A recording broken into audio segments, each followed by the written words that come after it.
नेत्री के सह प्रायोजक हैं agriculture Insurance Company of India Limited. संपन्न भारत की पहचान, बीमित फसल, खुशहाल किसान।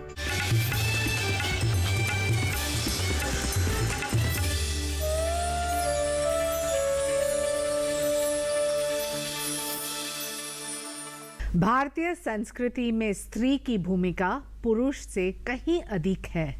देश की बेटियां हमेशा ही देश की उन्नति में भागीदार रही हैं। ऐसी ही साहस भरी महिलाओं पर आधारित है हमारा विशेष कार्यक्रम नेत्री।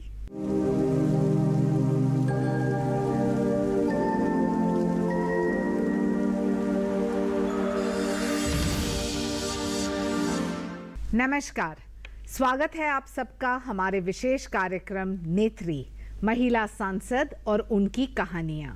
मैं हूं शाइना एनसी और आज हमारे साथ मौजूद है रीटा बहुगुणा जोशी, जो उत्तर प्रदेश के प्रयागराज से लोकसभा सांसद है। बहुत बहुत स्वागत है आपका। नमस्कार। चर्चा शुरू करने से पहले दर्शकों को इनकी जीवन के अब तक की सफर की एक झलक दिखाते हैं।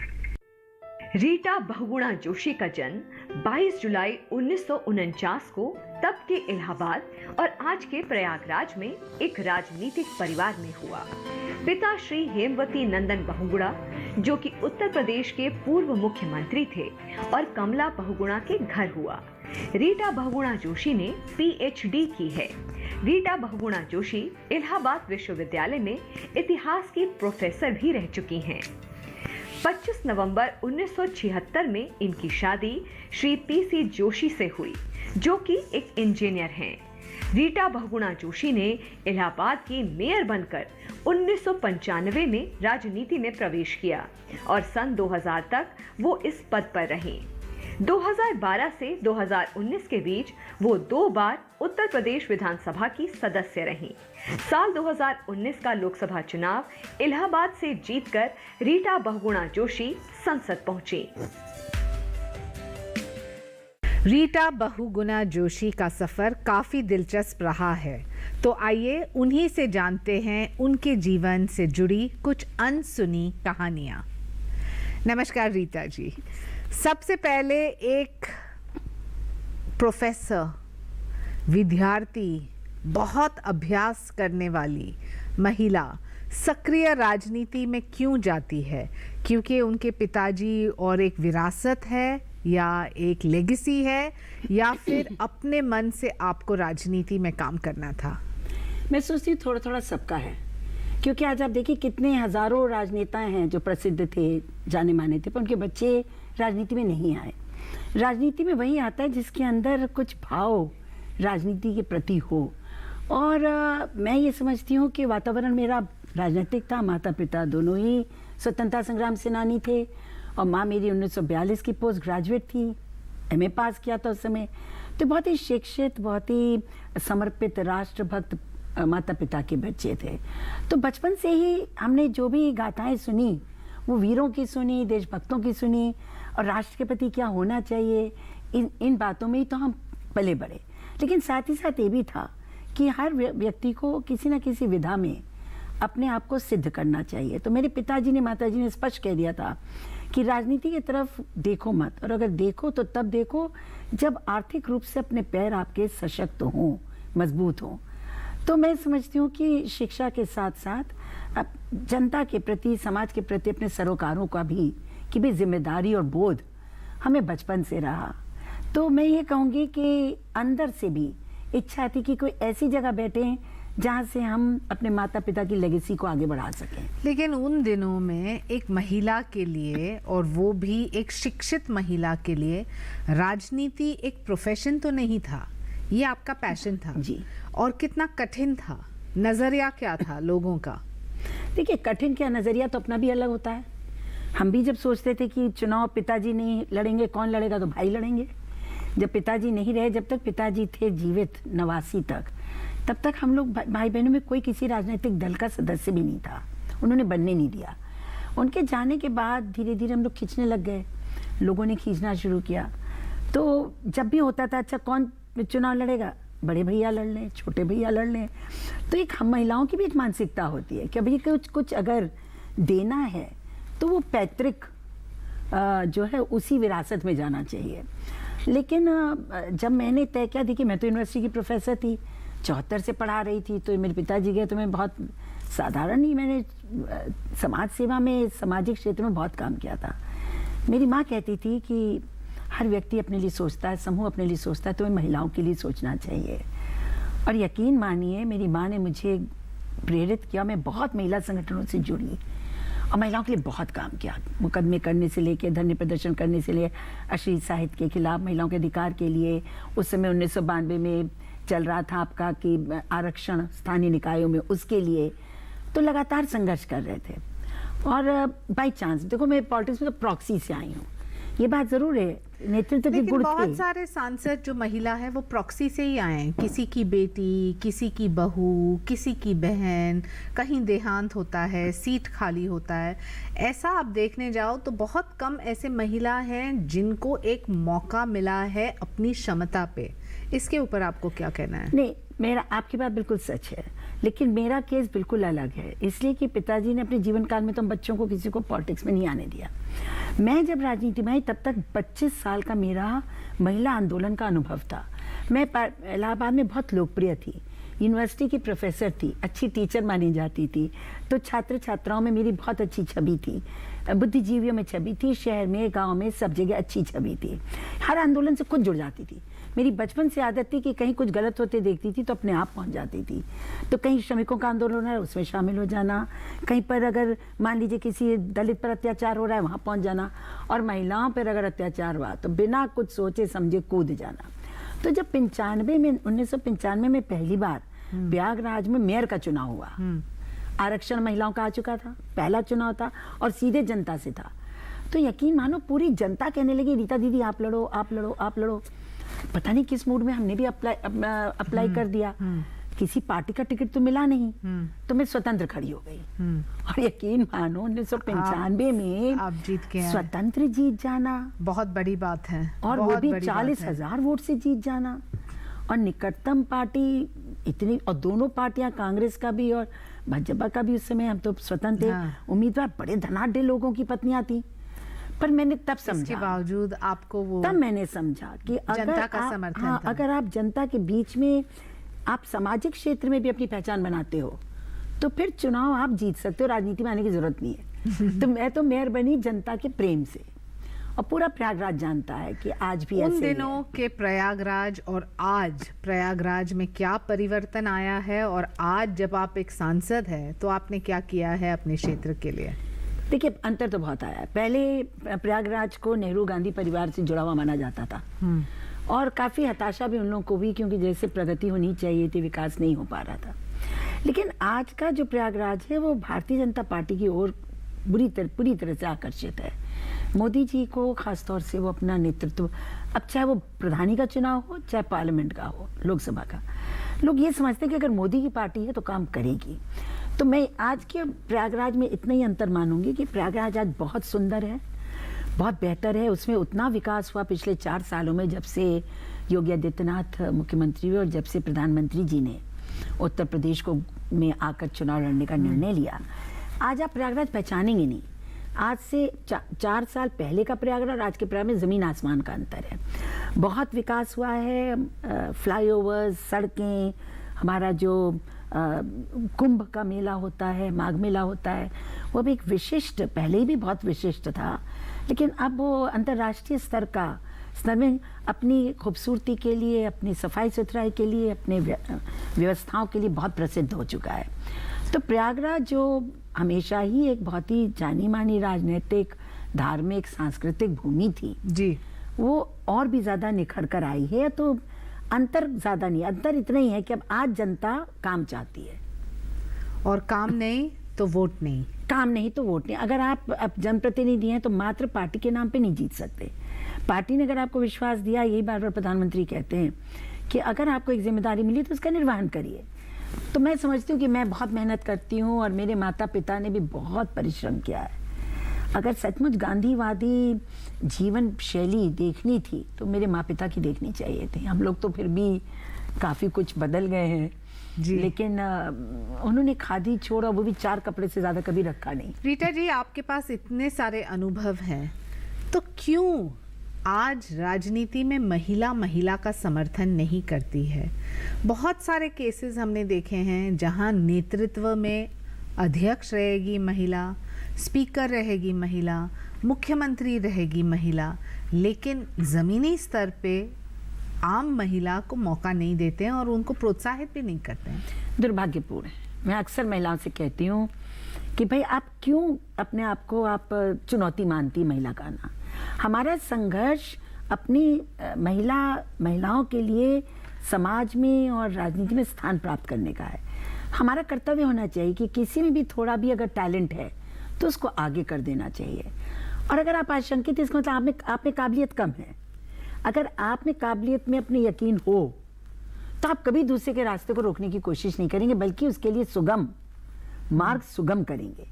तो मेरी पॉलिटिक्स तो ये है कि मैं हर एक को, चाहे वो पुरुष हो नारी, अगर उसमें ऊर्जा है और उसमें एक झलक है, क्षमता दिखती है, झलक मिलती है, उसको मैं आगे करती हूँ। पर आपकी बात बिल्कुल सही है। मैं नहीं समझती, मेरे ख्याल से एक बात हो सकती है कि सामाजिक रूप से महिला इतनी दबाई गई है कि अगर वो थोड़ा सा बढ़ती तो सोचती बस अब ऐसा हो कि कोई मेरी जगह पे आ जाए। ये आशंका उसके मन में हो सकती है। अपने पुरुष को होता है या महिला को? पुरुष को तो सत्ता जाती दिख रही है। देखिए, सच है, आज आप यूनिवर्सिटीज में जाइए, लड़कों से ज़्यादा लड़कियां गोल्ड मेडल पा रही हैं, 2/3। किसी भी विधा में जाइए, जर्नलिज्म में आइए, महिलाओं की भरमार लग गई है। तो महिला IAS PCS देखिए टॉपर्स हो रही।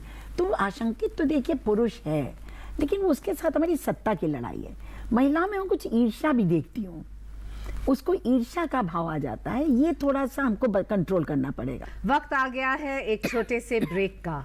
ब्रेक के बाद भी बातचीत का सिलसिला जारी रहेगा, कहीं मत जाइएगा।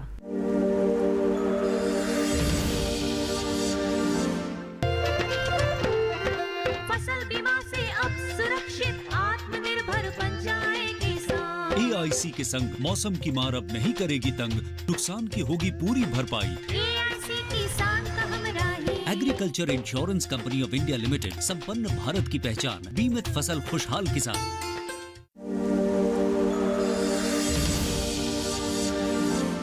एक बार फिर आप सबका स्वागत है। रीटा बहुगुणा जोशी से बातचीत के इस सिलसिले को आगे बढ़ाते हैं। रीटा जी, हाल ही में कोविड ने ना सिर्फ भारत, पूरे विश्व को हिला दिया है। आपके क्षेत्र में आपने क्या किया जो इतना विशेष है इस महामारी को कंटेन करने में, और क्या है आपका संदेश आपके लोगों के लिए? देखिए, शुरू में तो किसी को समझ में नहीं आ रहा था कि इससे कैसे मुकाबला किया जाए, इसकी गंभीरता भी समझ में नहीं आ रही थी। लेकिन प्रधानमंत्री जी का बार बार संवाद ने इस देश को समझा दिया कि बहुत बड़ा खतरा और चुनौती है। मैं प्रयागराज के बारे में कह सकती हूँ कि हमारा प्रदेश भर में सबसे अगर न्यूनतम इस कोविड का प्रभाव हुआ, उससे ग्रस्त हुए लोग तो प्रयागराज में हुए। इलाहाबाद जिसको आप पहले बोलते थे, तो इलाहाबाद ने के प्रशासन ने, इलाहाबाद के समाज स्वयंसेवी संस्थाओं ने, हम जनप्रतिनिधियों ने, ग्राम प्रधान से लेकर हम तक, सबने अपनी जिम्मेदारी को समझा।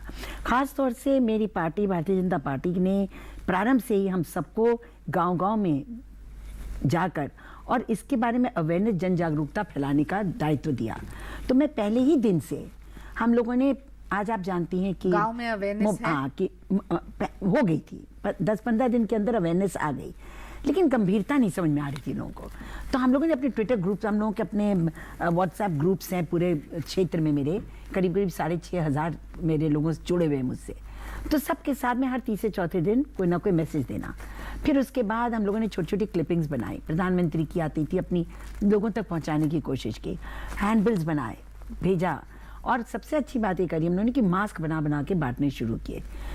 सरकार तो कर ही रही थी, लेकिन हम लोगों की ओर से, मेरे अपनी ओर से, मैंने सिर्फ अपनी ओर से मैंने करीब 15,000 मास्क बनाकर अपने क्षेत्र में बांटे। और मास्क कैसे बनाया जाता है उसको भी हमने वीडियो के थ्रू लोगों को सिखाया। तो जागरूकता बढ़ी। लेकिन ग्रामीण क्षेत्रों में देखिए अच्छी बात ये होती है कि वहाँ पर डेंसिटी ऑफ पॉपुलेशन, वहाँ घनत्व जनसंख्या का कम होता है, खुला रहता है, इसलिए वहाँ कम होता है। लेकिन हमारे यहाँ दिक्कत क्या थी कि हमारे बहुत सारे बच्चे जो हैं वो काम करते हैं प्रवासी होकर महाराष्ट्र में, हरियाणा में और गुजरात, कर्नाटक। जब वो लोग लौटने लगे तब थोड़ा संकट खड़ा हुआ, क्योंकि वो लौटे तो कैसे उनको क्वारंटाइन करें। फिर जब लोग वापस लौटने लगे, पैदल घर भाग रहे थे, बहुत काम किया हम लोगों ने। टेंट्स लगाए, रास्ते रास्ते में लोगों को चप्पलें बांटना, भोजन बांटना, सुविधाएं देना, जागरूकता करना, पर जनता ने इसको ऑपरेट किया। और मुझे बड़ी प्रसन्नता इस बात से कि हम लोगों ने बड़ी अच्छी लड़ाई कोविड के खिलाफ लड़ी। जब आप संसद में कोई मुद्दा को उठाते हैं तो आपकी रिसर्च में क्या क्या आपको तैयारी करनी पड़ती है? नहीं, बहुत मेहनत करनी पड़ती है, और मैं समझती हूँ बिना मेहनत किए जाना भी नहीं चाहिए। तो जितनी इन्फॉर्मेशन, एक तो हम लोगों के यहाँ जो पार्लियामेंट के अंदर बहुत सारा सपोर्ट सिस्टम है, जो आपको, आप जो इन्फॉर्मेशन मांगिए आपको दे देते हैं। फिर हम लोग को अंदाज रहता है कि कौन कौन से बिल्स आने वाले हैं, तो उन बिल से संबंधित क्या क्या हुआ है पिछले 20, 30, 40 साल में, हम लोग खोज खोज के मटेरियल निकालते हैं। तो लॉट ऑफ रिसर्च वर्क, काफ़ी शोध करते हैं, तब हम लोग जाते हैं।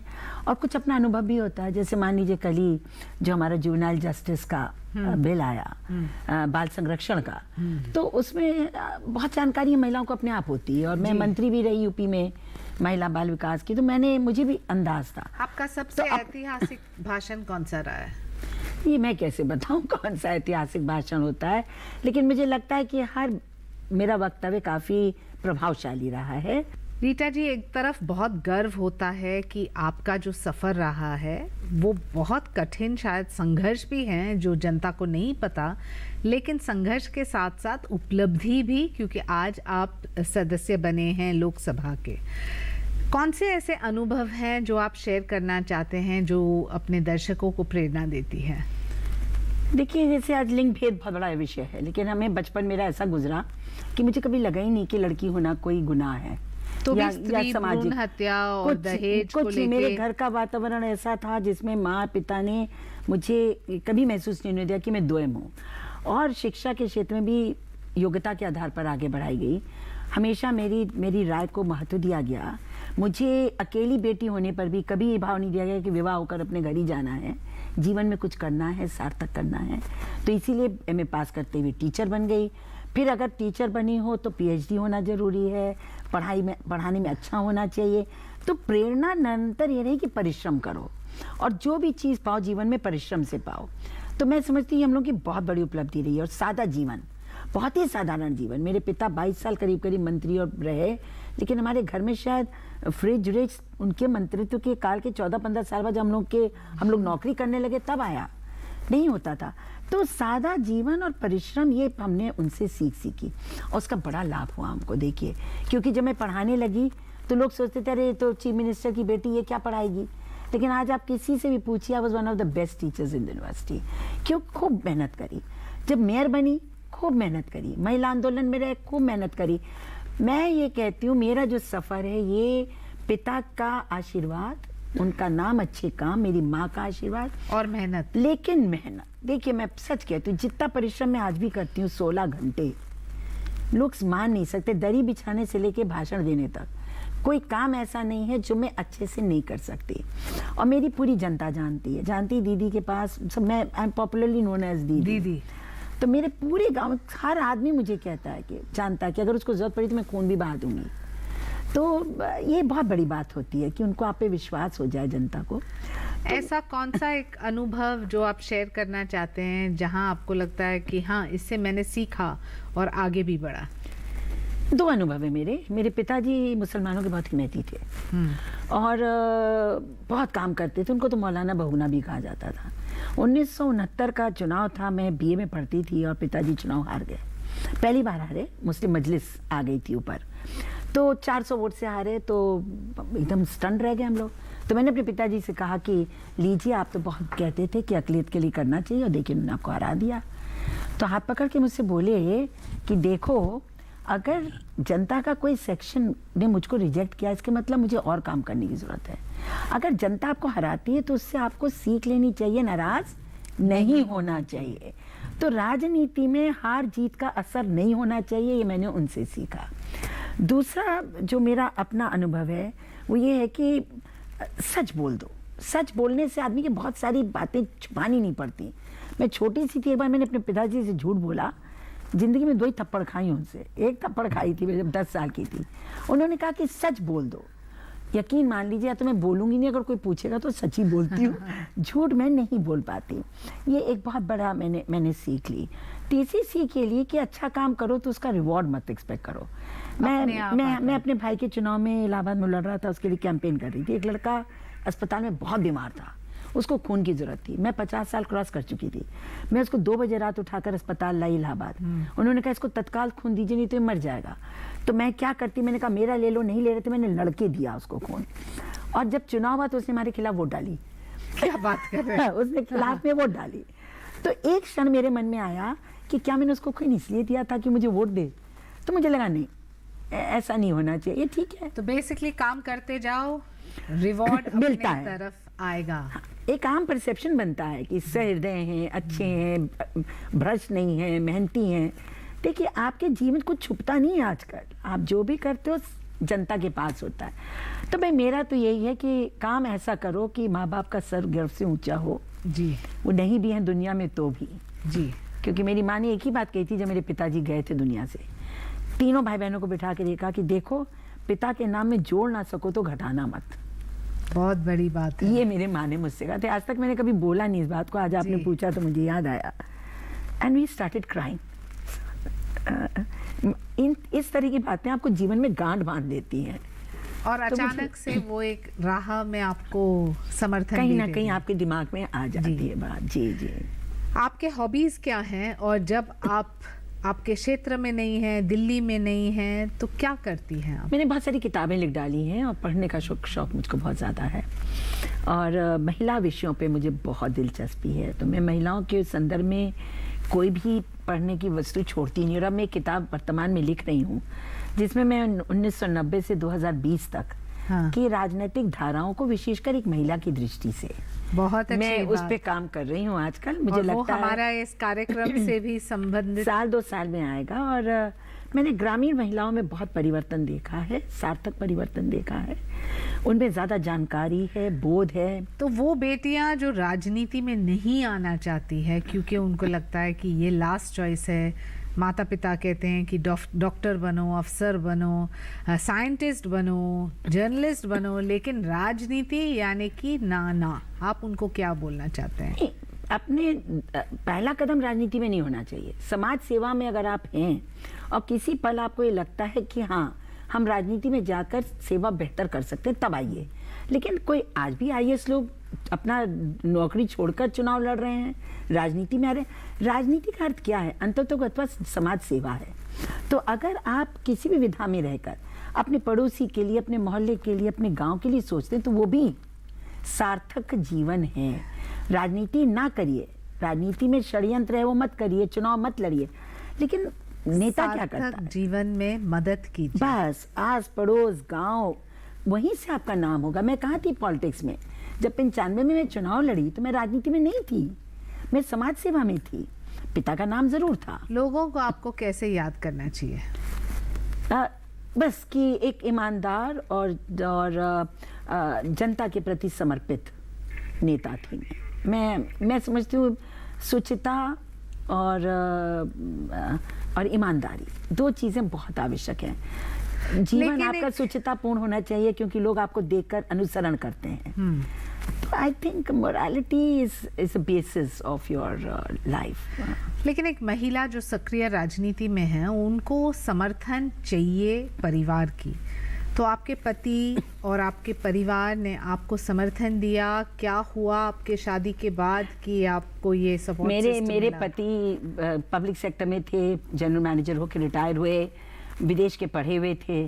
तो शुरू में जीवन हम ही 2 थे, हमारे ससुर जी नहीं थे, सास नहीं थी। तो सुबह 7 बजे जाते थे, मैं टिफिन बना के देती थी, घर देखती थी, यूनिवर्सिटी पढ़ाती थी, बच्चा पालती थी, थोड़ा बहुत समाज सेवा करती थी। जब ही इलाहाबाद की सीट आरक्षित हुई तो सबसे पहले मेरे पति ने कहा तुमको लड़ना चाहिए। तो मैंने कहा कि क्यों? बोले नहीं, तुम्हें कुव्वत है, मैं देखता हूँ कि तुम्हें लीडरशिप क्वालिटीज़ हैं, तुम अच्छा करोगी नगर के लिए। मैंने कहा नहीं, मैं नहीं करूँगी। फिर आप मुझसे मत कहिएगा कि मेरे शर्ट में बटन क्यों नहीं है, तो मेरे जूते में पॉलिश क्यों नहीं है, क्योंकि फिर घर के प्रति थोड़ी कम हो जाएगा। बट तब तक मेरा बेटा एक ही संतान है मेरी, वो इंटरमीडिएट क्लास दर्जा पार कर चुका था, 12 दर्जा। तो बोले नहीं, यू कंटेस्ट। फिर मैंने पूरे ससुराल की मीटिंग बुलाई, फिर सबने कहा कि नहीं तुम लड़ो। तो एक सामूहिक निर्णय था, मेरी कोई बहुत प्रबल इच्छा नहीं थी लड़ने की। लेकिन मुझे भी ऐसा लगा कि मैं जो समाज सेवा करती हूँ, जो महिलाओं के हक की लड़ाई लड़ती हूँ, अगर महिलाएं ही निर्वाचित पदों पे नहीं होंगी तो महिलाओं की सुनेगा कौन। तो जहाँ कानून बनता है वहाँ मुझे होना चाहिए, जहाँ से योजनाएं बनती हैं नगर के, गांव की, वहाँ मुझे होना चाहिए। तो मैं चुनाव लड़ी, मेयर बनी, और ईश्वर की कृपा से आज लोग याद करते हैं कि I was one of the finest mayor, सबसे अच्छी मेयर थी। तो मिलता है रिवॉर्ड आपको, आप अगर ईमानदारी से काम करिए तो। अंत में रीटा जी, जो लोग इस कार्यक्रम को देख रहे हैं और ख़ास तौर से आपके क्षेत्र से, आप उनको क्या संदेश देना चाहते हैं? मैं ये कहना चाहूँगी कि देखिए, किसान हमारे जीवन रेखा की रीढ़ है, हमारी अर्थव्यवस्था की रीढ़ है। और किसान सिर्फ पुरुष नहीं है, नारी भी किसान है, क्योंकि 70% काम तो खेत में महिला ही करती है। तो ये बात सब समझ लें, महिला पुरुष दोनों, कि दोनों के साथ चलने से ही विकास होगा, परिवार का भी और समाज का भी। तो एक दूसरे का सम्मान करें। महिला घर में काम करती है तो इसका काम ही है ना सोचकर उसको सम्मान दें कि वो अपने कमर कस के दिन 12 घंटे 14 घंटे घर का काम करती है, उसको भी इज्जत मिले। और अपनी मेहनत से हम लोग इस देश को आगे ले जाएं। नरेंद्र मोदी जी में विश्वास करिए, योगी आदित्यनाथ जी में विश्वास करिए। मैंने बहुत राजनीति देखी है 60 साल। मैं कह सकती हूँ कि अगर मोदी योगी के रहते उत्तर प्रदेश की शक्ल नहीं बदली तो कभी नहीं बदलेगी। तो इसलिए मौका है अपने किसान, ये जो हमारे किसान कानून आए हैं, इसको ग्रहण करना है, इनके आधार पर चलकर अपनी आमदनी को दुगना करना है, तिगुना करना है, और किसान खुशहाल होगा तो देश खुशहाल होगा। बहुत अच्छा लगता है जब आप जैसे सक्षम, शिक्षित महिला नेत्री आगे बढ़ें, और आपको यही शुभकामनाएं देते हुए नमस्कार। धन्यवाद। तो ये थी रीटा बहुगुणा जोशी, जो इस पीढ़ी को आगे बढ़ने के लिए प्रोत्साहित करती है और युवाओं में आत्मविश्वास बढ़ाती है। आज के कार्यक्रम में बस इतना ही। फिर मिलेंगे एक और महिला सांसद से और जानेंगे उनकी संघर्षों की कहानी। मुझे अनुमति दे। नमस्कार।